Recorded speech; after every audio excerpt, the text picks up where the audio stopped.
Hello, everyone, and thank you very much for joining us for this London Borough of Richmond upon Thames event on the Green Homes Grant. Thank you very much for joining. What we're going to do this evening is I'm going to run through a very quick presentation, just kind of outlining what the Green Homes Grant is about, and also how you can access it, the sorts of measures that you can have installed. We also have Russell Smith from Retrofit Works, who's here to talk a bit about the sorts of measures that could be installed in your homes if you're eligible and take up the Green Homes Grant. And then we'll open it up for any questions from people that you might have around the Green Homes Grant. So just some housekeeping. If you could keep yourselves on mute throughout, unless you're asking a question, that really helps with background noise and things like that. If you keep your cameras off as well, just through the presentations, that can help just sort of with bandwidth and stuff like that.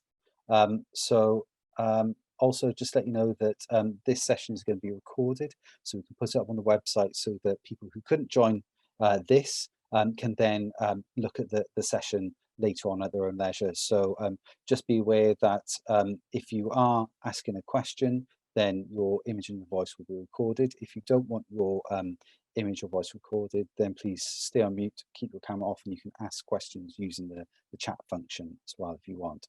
So I will now start the presentation. Yes, thank you very much for joining. My name's Andrew Hagger. I didn't introduce myself at the start, I realised. I'm Policy Review Manager here at Richmond Council, and I lead on lots of our climate change work, and the Green Homes Grant comes within my team. So just a little bit about what is the Green Homes Grant.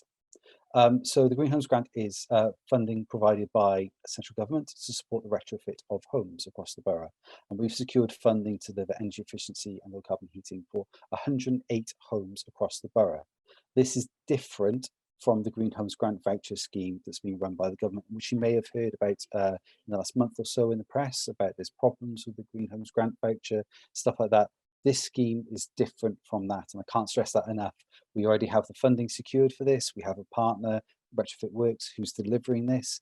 So the issues that are affecting that scheme is not affecting this scheme. And that's the important thing that I wanted to make sure that you're all aware of. So why should you be interested? Well, you can have £10,000 worth of improvements for your home if you meet the criteria. You don't have to pay anything. So it's £10,000 worth of improvements to your home. And these improvements can make your home warmer and reduce your energy bills. And using less energy can help reduce your carbon emissions as well as reducing your bills. So who is eligible? So it's important to note that Richmond's Green Homes Grant Scheme is not open to all. It is targeted at those who most need affordable warmth. So the scheme is targeted at those who may be struggling to pay their energy bills due to having low incomes and having less energy efficient homes. So the key things are the property must have an EPC rating of D, E, F or G, and those are the lowest energy efficiency ratings for homes. So in the current scheme we're running, only those with an E, F or G rating are eligible, but we've secured funding for a further round of works, and that will start sort of March, April sort of time, and that's when those properties that have a D rating will then be eligible. This is really, really good news because there's lots more properties that are rated D in the borough than there are sort of E, F or G. It's one of the more common EPC ratings, so it opens us up to doing a lot more work around the borough. The household income also must be under £30,000 a year. You must be either an own occupier or rent from a private landlord, and you need to be willing to have the work done to your property, and that also is really, really important. We want to be engaging and involving people who really do want these works done. So it'd be helpful if to have a think about that before you apply, if you really are willing to get the works done. So what can you have installed? I think this is a key question that everyone will want to find out more about. So what can you have installed? So you can have insulation, external wall insulation, internal wall insulation, cavity roof insulation, underfloor, or a combination of all of them. Obviously, insulation will keep the heat in and mean that you pay less money for your energy to heat your home. You can also have air source heat pumps. So this is a newer technology. It's not new technology, but it's newer technology for heating your home. Uses electricity to transfer heat from one place to another and heat water. It's kind of like a fridge in reverse is a decent analogy for that. You can have double glazing installed. You can have solar PV, which is solar photovoltaic. So that's the solar panels that you see on people's roofs, and this produces electricity for your home. You can also have heating controls. This is so you can better control the temperature of your home and also then use less energy. For example, you can set different rooms maybe to be different temperatures, and then you can use less energy in terms of heating your home to the temperature you need it to be. And there's also solar thermal. This provides hot water that's heated by the sun. The other thing that I did need to say as well is, and this is an important point, is you cannot have your gas boiler replaced by a new gas boiler using this scheme. The aim of the Green Homes Grant is to lower carbon emissions, and so it's not funding replacing a fossil fueled heating source with another fossil fueled heating source. So how can you apply for funding? We've already sent letters out to people we think may be eligible. We've sent out nearly 1,000 letters so far across the borough. So we've already been in contact with lots of people, and some of those may be already on this call and have some questions about the scheme. If you've not been sent a letter, that doesn't mean you're not eligible. We use some data to try to think about how we can best target letters. We don't want to send out letters to everybody in the borough, because that would be sort of a waste of time, because lots of people won't be eligible. But if you think you might be eligible, please do email greenhomesgrant@richmond.gov.uk, or you can go to the Richmond website. If you look into search for Green Homes Grant, you'll get the Green Homes Grant page up, and there's loads of information on there. So if you think you're eligible, then please do get in touch. We have a member of staff who's dedicated working on the Green Homes Grant and is available to answer your questions that you may have. So what information do you need in order to apply? Well, we need to check that you meet the criteria that's been set up by central government, and that's a condition of our funding. So we do need to make sure that that happens. Otherwise, there's a chance our funding might get taken away. So first of all, we need to check your property is EPC D, E, F, or G, and we can look this up for you. There's public records around what EPC rating properties have. If your home does not have an EPC rating, we can do use some modelling software that Retrofit Works have kindly allowed us access to check whether you may be there. It uses some of the sort of data around surrounding houses and what EPCs they are to see where they are, so we can have a look and see whether you would be eligible that way. If you're already in receipt of some benefits and we have a record of that, then we can quickly check that to verify your income level. And if we don't have a record, we will need you to provide some evidence of income. So this could be wage slips or 3 months worth of bank statements. And all this is explained in a lot more detail on the application form, exactly what you need to send in. And why should you do this and not the government voucher scheme? So this scheme is a better scheme, we feel. If you're eligible, then you will receive a free home assessment to identify what works are suitable. Our delivery partner, Retrofit Works, will carry out that assessment and discuss your options. They'll also arrange the delivery of the works with trustmark contractors and check the work. This makes it much easier for you to get the improvements you want done to your home. Also, I want to stress that given the situation we're in with COVID, we are following COVID protocols. Retrofit Works are carrying out COVID risk assessments before they do anything around sort of approaching coming into your home to do the assessments. And they're also working with the contractors around COVID secure guidelines and things like that. So that's all in hand, and we're very much conscious of that. And we realise that at the moment, people may not be comfortable with having people inside their homes doing assessments and things like that. And so what we'd say is, please do get in contact with us. Please do apply and see if you're eligible, get it all set up so that when you do feel more comfortable about having somebody in your home to carry out this work, then it can be done nice and quickly. And basically, this scheme is easier than the government's Green Homes Grant voucher, we think. So what about renting your home? Is this a problem? Well, no, it's not. The scheme is open to those who privately rent their home. So landlords aren't eligible for the full £10,000 worth of funding, but they can access up to £5,000 for improvements, but they will then need to make a contribution themselves. So they need to pay at least a third of the cost of improvement. And also the advantage of this is that you'll be able to take advantage of the easier route to access improvements via retrofit works. So if you do privately rent your home, please pass this information on to your landlord. We still need to check the household income and the EPC renting, and the landlord will need to contribute. If you're a social renter, then unfortunately you're not eligible for this scheme. We know that social landlords at the moment are looking at what they want to do around improving energy efficiency of their homes and reducing carbon emissions from them. There's a funding pot that's coming out from central government called the Public Sector Decarbonisation, called the Social Housing Decarbonisation Fund. And so hopefully, if you are a social renter, they'll be bidding for that and then have money to do works to the properties that they own and manage. So in terms of next steps, if we contact you, please do respond. Please do let us know if you're interested. Also, if we contact you and you're not interested, please tell us why. That would be helpful as well. If you think you're eligible, but we haven't contacted you, please do get in touch with us. And if you can't take part in the scheme, please tell people who you think might be able to take part. Tell others, and if they are eligible, that's great because they can have this work done to their home and get lower fuel bills and also lower their carbon emissions. Also, there's lots of other things you could do to green your home. There's lots of information that we put up on our website, on the council website, richmond.gov.uk. So please go along there. If you're not eligible for the scheme and you don't really know anyone who would be, but you're interested in energy efficiency, we do have resources up there to try and find something. So yes, please do contact us, greenhomesgrant@richmond.gov.uk, or go onto the council website and you can have a look there. So that's it from me. I'm now going to hand over to Russell, who's going to talk very briefly about the sorts of things that you can have installed in your home. Russell. Hi everyone, hope you're well.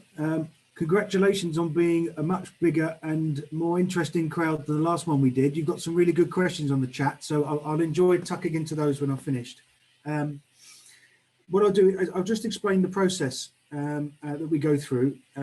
Some of the questions in the chat are about that, and then I'll end up with a discussion as intimated, talking about what measures are likely to end up with. So, as Andrew said, I work for Retrofit Works, which is a not-for-profit cooperative that's based in Wandsworth. We very deliberately set ourselves up to try and act as an intermediary between organisations like Richmond Council and the supply chain, the people that are in the area that can do this work, but they tend to be, we tend to need a mechanism to allow householders to explain what they want, what contractors are able to do, and a sort of, if you like, an impartial assessment to make all that work. So that's effectively what we'll do at step one. Once the Richmond Council staff have made sure that you are eligible for the programme, we get past your details, and the first contact you'd have is from one of the members of the team in Wandsworth, who just take you through sort of an introduction to what this will be about. The next contact will be from a retrofit coordinator. The retrofit coordinator is somebody that is well versed in how buildings are renovated, but also critically importantly, they're very well versed in what makes a big difference to people's energy bills and their carbon emissions. And obviously comfort. That's what this is all about as well. So the good news is that even if you have one piece of loft insulation and put in your property, it will reduce your bills, it will reduce your carbon footprint, and it will make the house warm up more quickly and cool down more slowly. So that's one of the main thrusts for having this particular program. So that retrofit coordinator will need to visit the property. We have to look at the property top to bottom just to make sure that we're assessing your energy consumption as it is right now. And we use a piece of software that enables us to model all the things you could possibly do with the building. We'll create a very long list of things that are possible. So you're going to get a really great report on the back of this that says, we'll show you how you can get to very near to net zero carbon emission for your property. Now, to manage your expectations, this program won't pay for all of that, but you're going to get a really good piece of information that tells you how you could get there. The program will pay for some of the stuff that's a priority for you at the top of the list. And your retrofit coordinator will discuss your priorities with you, but we've got some parameters within which we must exist to pay the money, spend the money wisely within the guidance that the government has set us. So Andrew put a list together of measures. The focus will be insulation and making sure you're reducing the need for energy in the first place. I know some people on the call might have a dodgy boiler, an old boiler, a broken boiler. Unfortunately, we can't fix that problem unless you're prepared to have an air source heat pump in exchange for a gas boiler.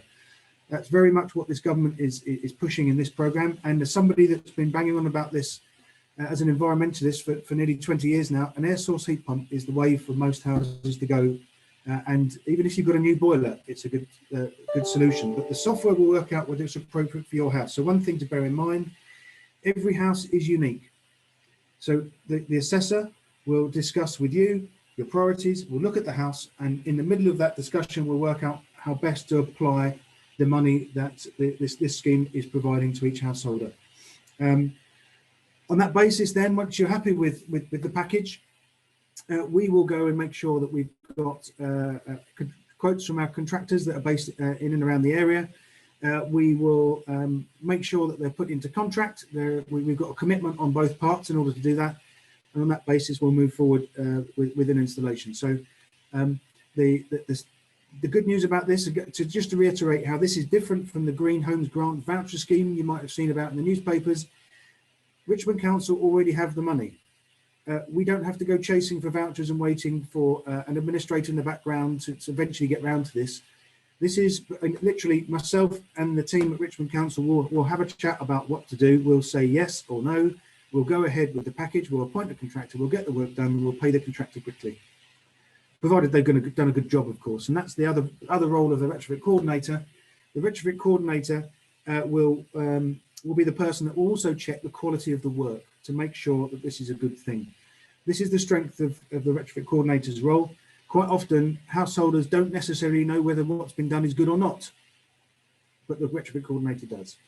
So that's a great legacy for this particular program. You get a nice report telling you how to get to zero carbon and get your bills down as far as possible, but you'll get somebody that's going to look after the contractor to make sure they do a good job. See some of the questions coming in. Does the grant cover solar panels? It can do if it's a priority for your property, and it may not be. So if you're applying for the scheme thinking I fancy some solar panels, we might disagree with you.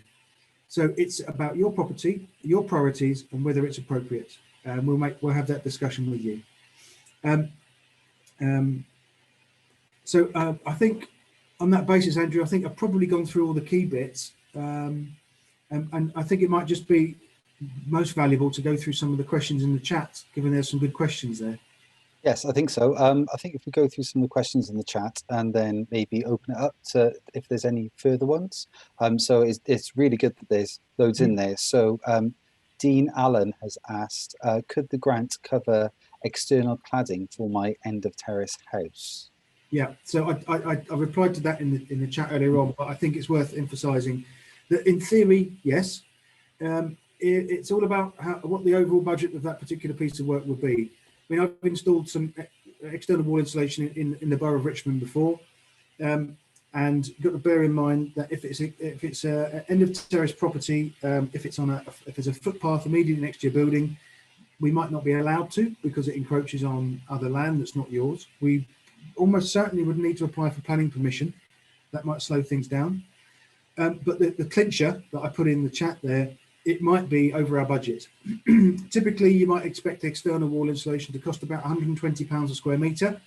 If you've got front, side, back, and if you've got one of those outriggers in the back of your Victorian property, you know, there's a bit of fiddly work to do. It could end up being over £10,000 worth of work.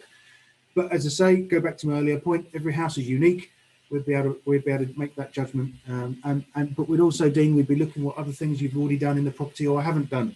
So, for instance, underfloor insulation might have a very big impact for a lower cost, in which case we'd be wanting to discuss that. Or, you know, and so on. There's lots of things that could happen there. Great. We've got a question from Kate Miller, and she says, I've checked the rating and we are not listed. I'm assuming that's the EPC rating. So how do I find this out, please? Another good part of the model. We've already modelled every house in the borough. So we know what your rating would be. And moreover, so at this particular stage, for instance, earlier on in this, the marketing, one of the marketing processes that the council have gone through is based on the modelling we've done. However, the assessor will come to your property and will confirm this for sure. So I think it's worth saying, Kate, if your building is probably relatively old, so I would say older than 1930, I'm pretty sure it's going to be EF or G rated. But on that basis, it's still worth applying, and the colleagues at Richmond Council can log on to our database to see what we think your house is whilst the application is going through. So just be honest and say, I don't know. And we can work it out through the application process. Okay.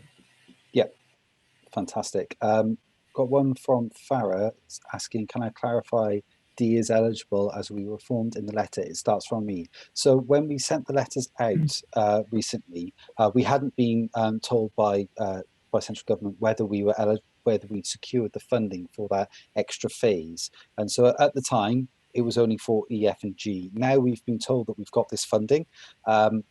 Then Ds will be eligible, not immediately. It's when we actually start that sort of second round of funding and we can start doing that work. And then you'll be a D will be eligible. So if you do have a D-rated property, I'd say apply now so that you're kind of you're verified, so that when that scheme does go live, then you can get the work done really, really quickly. And there's another question from Andrew Thurston. Asking, would pensioners be eligible if their pension is below £30,000? And the answer is yes. As long as there's not two pensioners living together where the combined income is over.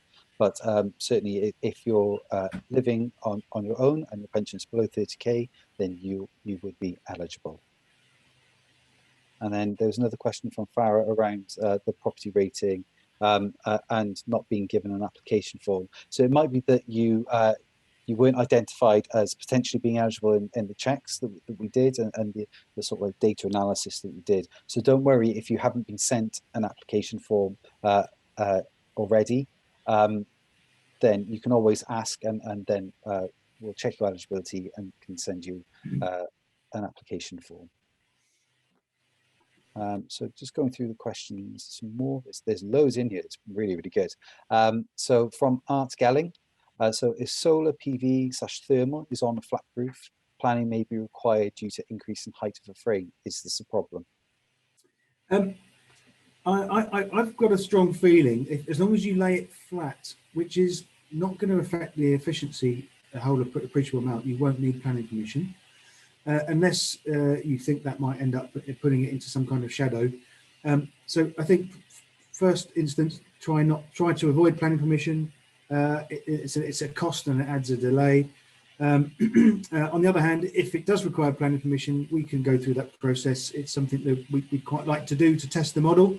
It's a bit of a cost, but we can do it. But again, we've got to look at it in the round. We've got a budget we've got to try and maintain for every property. If we can do the whole lot within the process and we can hit the timescales, yes. But I get a feeling this is probably going to be, because of the timescales, we'll go into the next phase. But it's all about the timing.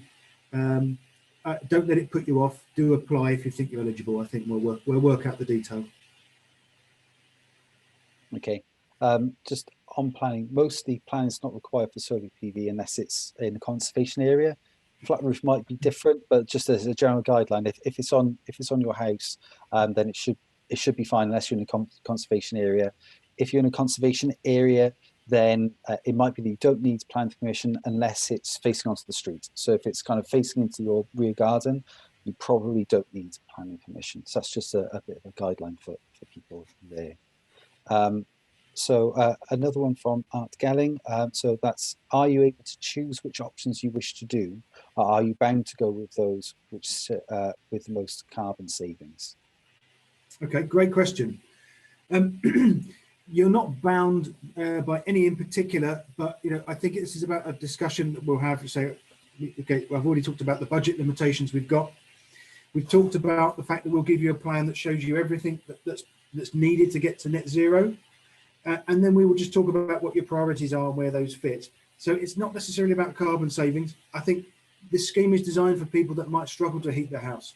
So we will definitely be looking to pick the thing that will give you the most comfort, reduces your bills the most, but fits within that journey of getting all the houses to zero carbon.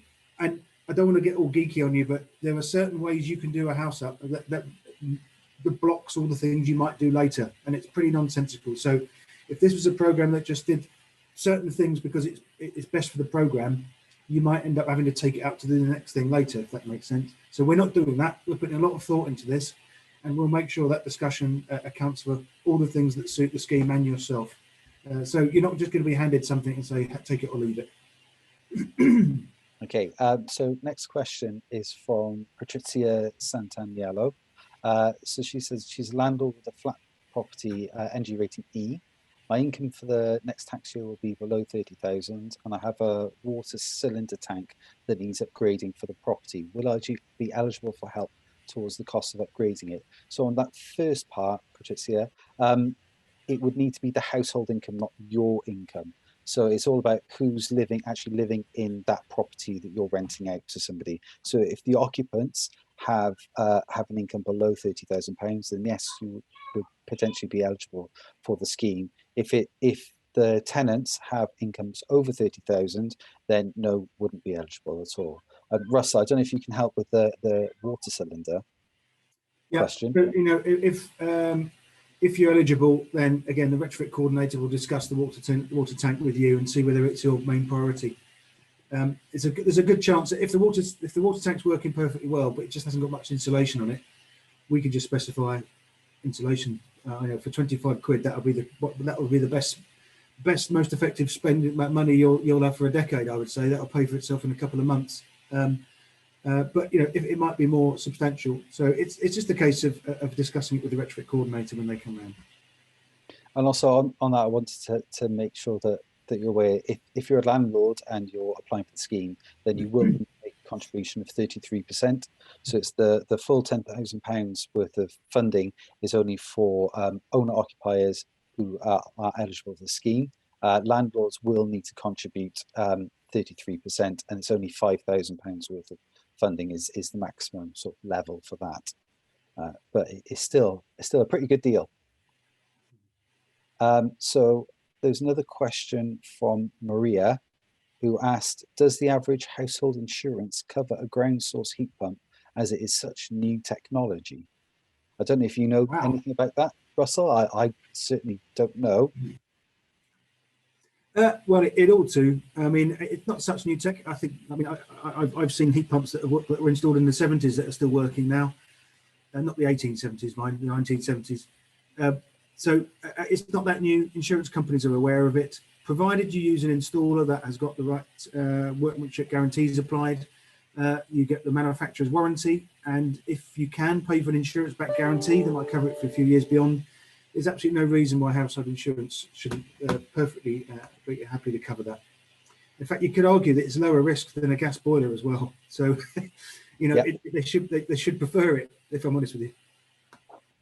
Yeah, and certainly long term, ground source and air source heat pumps are a good bet, definitely. There's a big push from the government at the moment around that, and there's recognition that we need tens, hundreds of thousands of these to be installed across the country over the next decade if we're going to reach the net zero targets that have been set. So there's another question here about how long does the process take from filling the application to when work starts. So in terms of filling the application and doing sort of the council's bit of it around where we're assessing eligibility and we're checking all that off, that doesn't take too long, you know, a couple of weeks, absolute maximum really there. We just need to check some things. And then Russell, I don't know if you want to talk about the process of the whole house assessment and then arranging a contractor and stuff like that. Yeah, well, as soon as we get given the nod that it's come through to us, we hope to get out and do the survey within 5 working days. And on that basis, as soon as that report has been identified and the package of measures that we think is worth going for is agreed, how long it takes to get started, it depends. If it's loft insulation, we can start very quickly. If there's planning permission involved, solar panel companies to get involved, all that kind of thing, it might take a little longer. But the key thing is we've already got the contractors on board. Our quotation process is very quick. So as soon as we're able to do this, we will. And we're up against tight deadlines from the government as well to spend the money. So we want to do it quickly. If the background to the question is, I don't want it done quickly, then you can tell us that too. Yep. There's another question around what happens if the recommended work exceeds £10,000? Does the property owner have the option to top up? So we do have a little bit of flexibility around the £10,000. The government has said that it's not like a hard cap. It's the average spend per property needs to be £10,000. So if there is work that goes a little bit over, then there is a small amount of flexibility there. And I'm not really sure about what would happen if there would need to be a top up. So I would probably need to have a look into that if that ever came up. But yeah, I think my recollection, again, I'm not sure either. My recollection is that the scheme was designed to help people that really need it. So the assumption was that there wouldn't be any money to top up.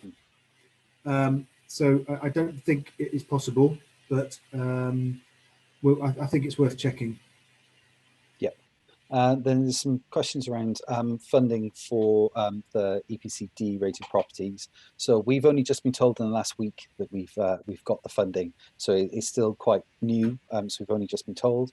So we're just working up about how we need to set up the delivery of it and when that can actually start. I think basically it won't be until sometime in April that we can start delivery on EPCD rated properties, because we do need to get some things set up around our procurement and our systems and stuff like that. So we're working as fast as we can to get it up and ready, but yeah, it won't be for a little while yet.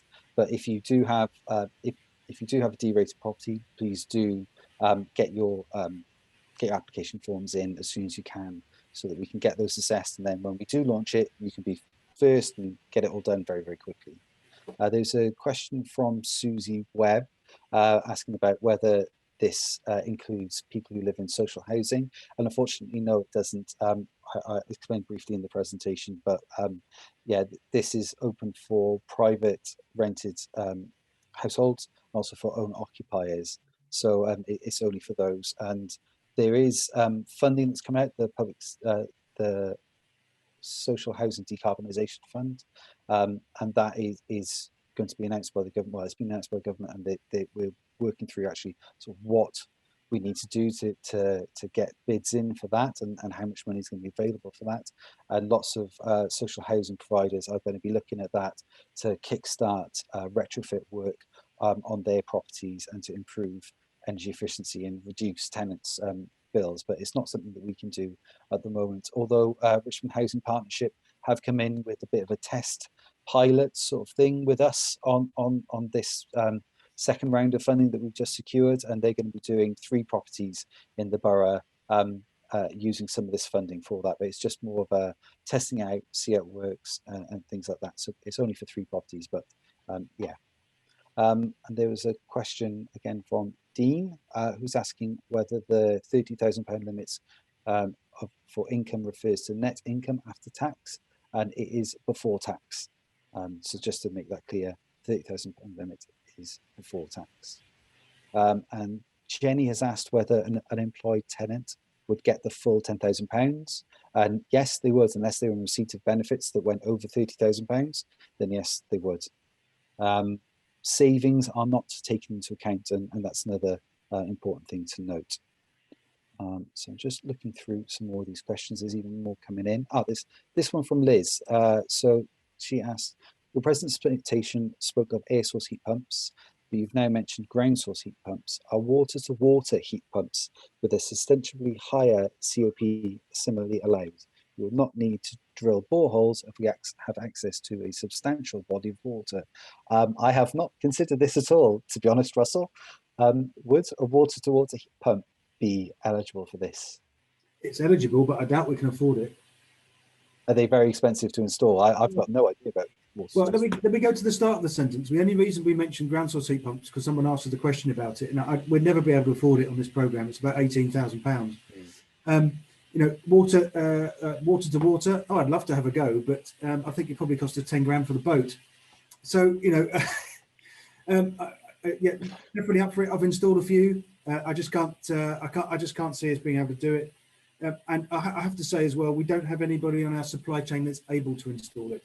If it came up as if the property was immediately on the river, you were eligible, and we could. I'm very happy. I'm curious, and I'm a geek. I'd love to look into it, but let's see what happens. We'll evaluate it just like all the others. So Liz, get your application form in and see if we're eligible, and then Russell can explore whether that's a goer. Okay, that's all the questions that have come up so far. Thank you very much. That's been fantastic. Really, really good response from everyone. Does anyone else have any questions? Please just raise your hand and I can call on you, or maybe just come off mute and ask your question.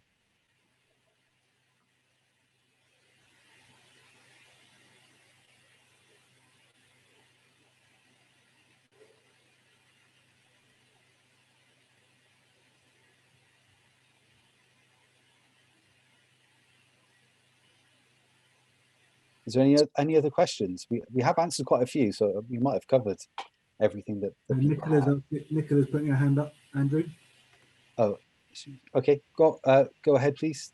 I wondered if I could get some help to put double glazing in my sort of original Sash windows, which are original from the, I don't know, Victorian times, because obviously they're very thin glass in there, and it's the cold it just pours in. I wondered whether it might be possible. I'm certainly below the £30,000 threshold. I wondered if one can get help to replace with double glazing. It's certainly one of the things that the retrofit coordinator will come and have a look at for sure. There's a couple of contributory factors for Sash windows actually. It might be that we could improve the draft stripping around the Sash window. There's some great systems that we can consider to stop the drafts going through the sashes, but they still work really well. But if I could contribute to it, would they provide some help with the double glazing side of it? Yeah, I still think it's possible that we might be able to do it within the budget. If I'm honest with you, it depends on the situation. Are you in a conservation area at all? I might well be. Not probably a conservation. Not sure. Okay, well, as a rule of thumb, just to let you know, and this is bonkers, you won't be allowed to put double glazing into your sash window if you are in a conservation area. Well, I can't be, because quite a few young neighbours who've moved in have put double glazing in. So. Well, that doesn't mean that they shouldn't have applied for planning permission. That is true. Oh, I didn't think about that. I'm not. I don't think I. Yes. Okay. I don't think I am. Okay, so it'll be one of the things that gets evaluated alongside the others. So I can make an application. I asked for an application, do I? Absolutely, go for it. Okay, all right. Thank you very much for your help. Thank you. Great. Also, you can check on the Richmond website to see whether you're in a conservation area. Okay. So if you go in there and if you just have a look at the planning section there, I think there's a search function where you can have a look at that. Thank you very much. Okay, well, thank you very much for that question. That's really good. Is there anybody else? Oh, there's another question that's come up in the chat from Lindsay Roberts Warren. So are Victorian/Edwardian houses converted into 2 or 3 flats eligible if only one flat owner applies, or does it have to be the whole property? It's based on an address. I don't think, if it's an HMO, Andrew, I'm not sure on the eligibility, but if it's an individual address, each an individual address is eligible based on the income of the resident. Yes, absolutely. In terms of the works that can be done, it does depend on the sort of leasehold agreement that you have. So, for example, if there's if somebody else owns the freehold and you don't have a share of that, then you would need to get agreement from them around doing the works, especially if there's external works. So, for example, if you're putting external wall insulation on, you would need to check, but it would depend on your lease. So you need to double check what's allowed and what bits are yours that you can control and do with what you want. And then also yeah, and whether there's different arrangements there. So you would need to double check that to make sure that you're allowed to do those works. So there's another one with from Angela, who asked what might happen with insulation under an upper flat, cavity walls, question mark. Great question. One answer is it can be tricky. Ideally, you'd want to do that with all of your neighbours at the same time. So don't be afraid to have a chat with them, and if they're eligible, get them all to apply. That feels like the sort of project that will make all of our lives quite easy, actually, if we can get everyone in your block to do it. If it's just you, clearly you've probably already worked it out. If we put cavity wall insulation in your flat upstairs, it will just fall down to downstairs. So, you know, we can't tie off your walls and do just one flat, unfortunately. And this is me talking remotely now. For instance, you might have been built in a way that allows that to happen, but it's got to be assessed. But so there will still be plenty of things that we can do for your property if you can't do that particular measure. So don't let that put you off from applying. There'll definitely be things we can do and spend the money in your property to make your life a bit more comfortable. Great, thank you very much. The other thing I want to let you know about is that if you're interested in solar panels, we have launched Solar Together London, which is a group buying scheme. So we're taking part in that, where people from all around London can go in together, express their interest in purchasing solar panels, and then basically by doing it all together in one lot, then you can get a discount. So there's that option there. There's some information that's gone out to residents. We sent some letters being sent out, and there's also some information on the website. I think there's a question from Liz. Liz, did you want to ask a question?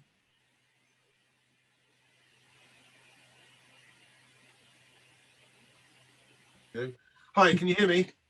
Yeah. Hi. Good. Are we allowed to top up the 10K? I'm the chap who asked the question about the water-based heat pump, because we're right on the Thames. Wow. And I've done a serious amount of research into water-based heat pumps, and I've got quite advanced people working with me who know how to do big heat pumps, like the 37 Mitsubishis that were put in for the big setup near Kingston Bridge. Okay. I appreciate what you're saying, because those big units cost a lot of money. However, something that will handle, say 3 kilowatt, generate about a 3 kilowatt output, doesn't necessarily cost that lot. However, I'm guessing we would be obliged, because we have no roof insulation whatsoever, and we're in one of the single-story buildings on Trolock Island. Okay. And we can climb underneath and do insulation, fit. This is what started me thinking on it. I started trying to fit 6-inch thick Celotex up between the beams, and thought, while I'm doing this work, I could be putting in underfloor insulation. Sorry, my wife's trying to correct me. Underfloor insulation and underfloor heating coils, PEX pipe, which I could run off our existing central heating. However, it would be far more sense to run it off something, and I've run some experiments to draw out of, to see what happens when I draw out and filter, depending on the nature of whether you use a antifreeze line, or whether you use the Thames water. The Thames water is more efficient, but has to be filtered big time. Absolutely. The costs that I can appreciate from your end, the costs feel like that would instantly, that's taken outside the budget. Personally, I don't think so, because I know, for example, how to make the filters, and I don't need to put in anything like they put in at Kingston Bridge. Well, if it were to go over 10 grand, would we be able to add money to it and say, look, we will pay for, because I don't want a cheap Chinese knockoff. Answer your question. Sorry? So the key thing from our perspective is that we, I mean, I'm all for helping you out on that. I think the way these kind of technologies have to be installed under the microgeneration certification scheme. So the certification scheme will insist on us putting insulation into your building before the heat pump goes in. If you've got an absence of insulation under the floor and in the roof, for instance, we would be forced by that scheme to do that before any other measures would go in. So in many ways, if you're eligible, do apply it. I think we'll be getting your house in a fit state, ready for your water source heat pump. Frankly, I think you've got to do both anyway for the latter to work. I think that's probably where we'd end up once we've done the survey. Have you any problem with contractors refusing to do the kind of work that you could? Because the people I've talked to, who, for example, are the people who installed the fuel cell that is running the Royal Canoe Club, and the huge Weissman system, which is brilliant, absolutely brilliant. That's underfloor heating, but they won't touch the green grant scheme, even though they're at the top of their tree. Commercially, in substantial demand for their technical knowledge, they won't go anywhere near the green grant scheme because they say the government doesn't pay its bills and they don't want to go broke. I'm glad you asked that question, because actually this is why we mentioned a couple of times that this is not the Green Home Grant voucher scheme. Appreciated. Yeah. So it's completely different. Andrew there, he's got a smile on his face because he's sitting on lots of money that he wants us to spend, right?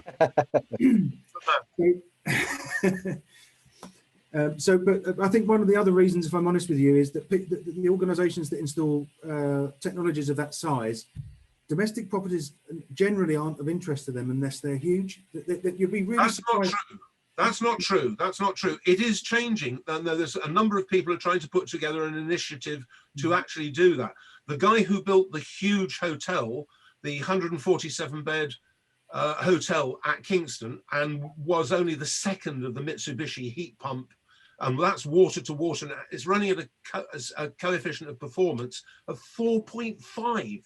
That's way more than you get out of an air source heat pump. It's really, really efficient.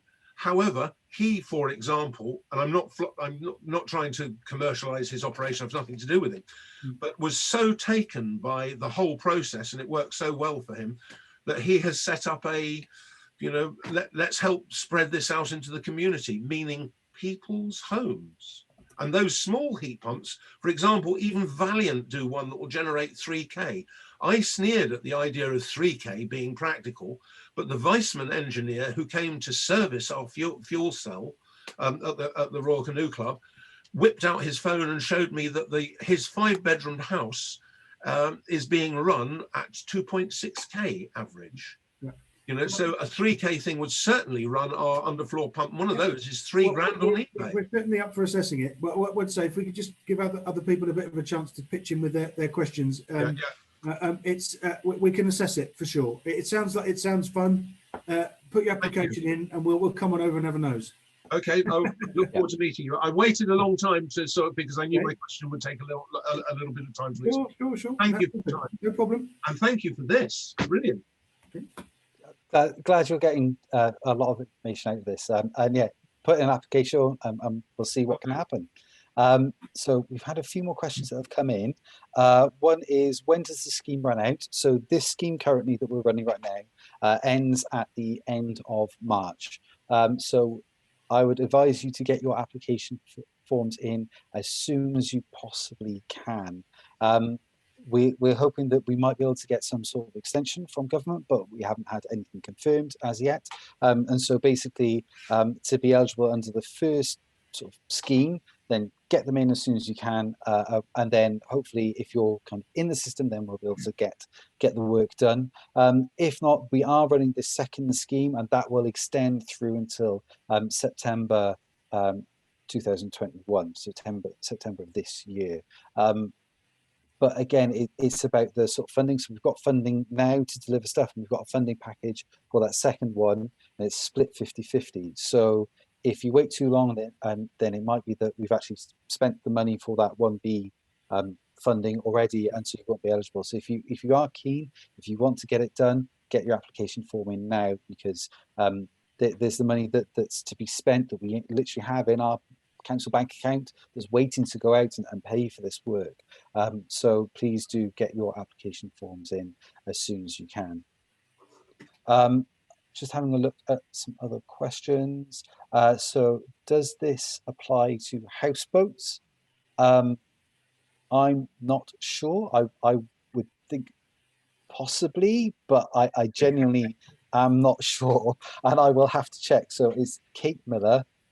So I think if you signed up, then you'll have put your email address in. So we will, if you want to privately send me your email address on the chat, or we can just try and make contact with you, because we'll have a look into that and see. At the moment, I cannot answer off the top of my head whether housebook's eligible or not.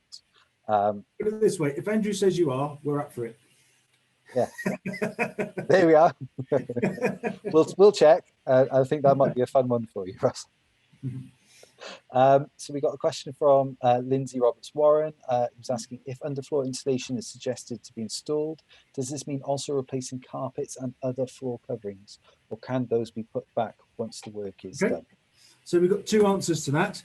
The first answer is we would put your floor. There are two ways to install.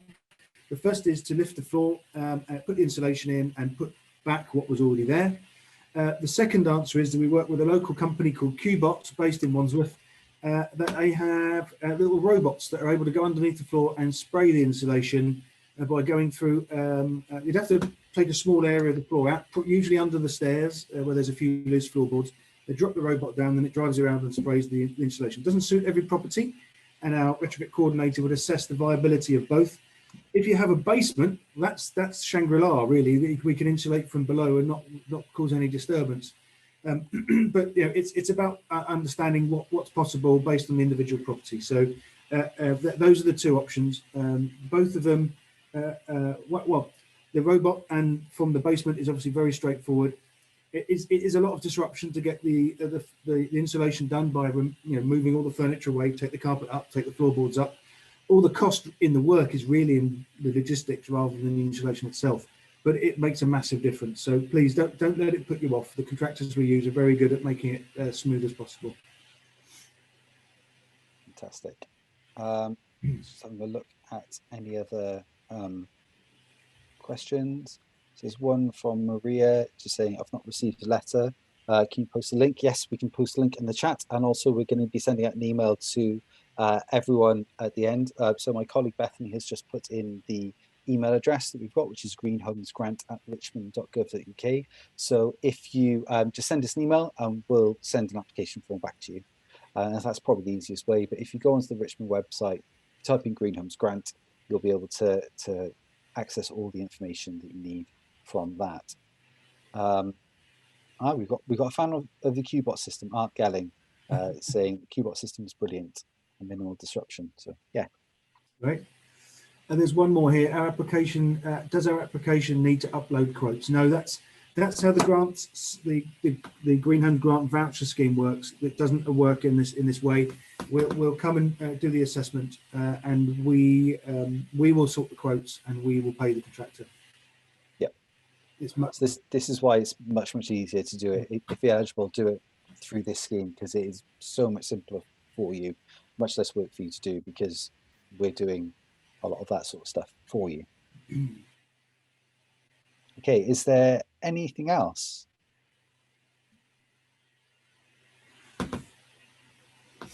Is any hands? I can't see any hands, unless somebody else can spot another hand.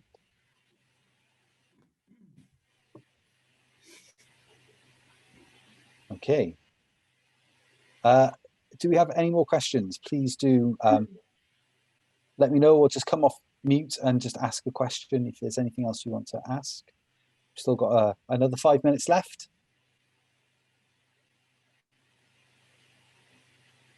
Okay, in that case, I think we can wrap up. Thank you so much, everyone, for coming along.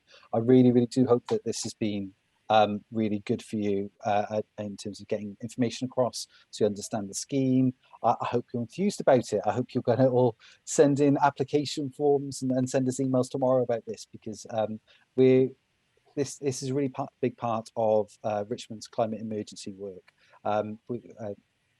Richmond declared a climate emergency in July 2019, and we're very serious about taking action on climate change, and we're very pleased we secured funding from the government to deliver this stuff, and that we're working with Russell to do this sort of work. It's a really important first step. There's so much more that needs to be done, but this is a really important first step in terms of taking action on the climate emergency. So we do hope that this has been informative, that you send us an application form, get in touch with us, that you join in with other sort of climate related events as well that we're going to be running throughout the year. So yes, thank you very much, and hope to hear from you at other events, and that you get in contact with us. And thank you very much to Russell for coming on as well. Really appreciate you taking the time and for answering all those questions. That's really great. Okay, it's good. Gets me out of putting the kids to bed. It's fine. Right. Thank you very much. Cheers then.